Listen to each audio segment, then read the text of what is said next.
Hello, dear traders. My name is Clara, and these are the main trading ideas for the current session. First of all, let's discuss the yen.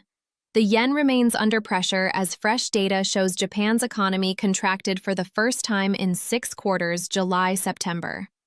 This reinforces expectations that Prime Minister Sanae Takaichi's fiscal stimulus and the Bank of Japan's ultra-loose monetary policy will stay in place, reducing the likelihood of a rate hike and weakening the yen.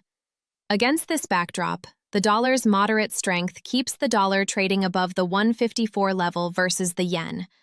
However, the downside for the yen is partially limited.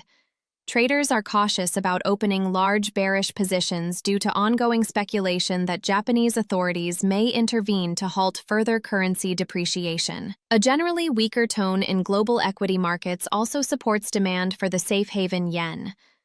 On the dollar side, the dollar struggles to attract aggressive buyers amid concerns about slowing economic momentum caused by the longest government shutdown in U.S. history, which may further suppress crucial economic data. Given these mixed factors, the dollar retains the potential for continued upward movement versus the yen, but positioning requires caution due to the persistent risk of official intervention and fragile market sentiment. Next, let's move on to the Australian dollar.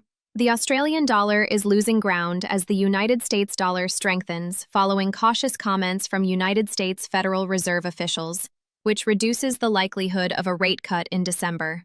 However, the Australian dollar found support after stronger-than-expected employment data in Australia reinforced expectations of a cautious stance from the Reserve Bank of Australia. As of November 14, 30-day interbank interest rate futures on the Australian Securities Exchange for December 2025 were trading at 96.41, reflecting a 6% probability of a rate cut from 3.60% to 3.35%.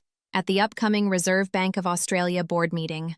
Last week, Reserve Bank of Australia Deputy Governor Andrew Hauser stated, "Our best forecast is that monetary policy remains restrictive, although the committee continues to discuss this."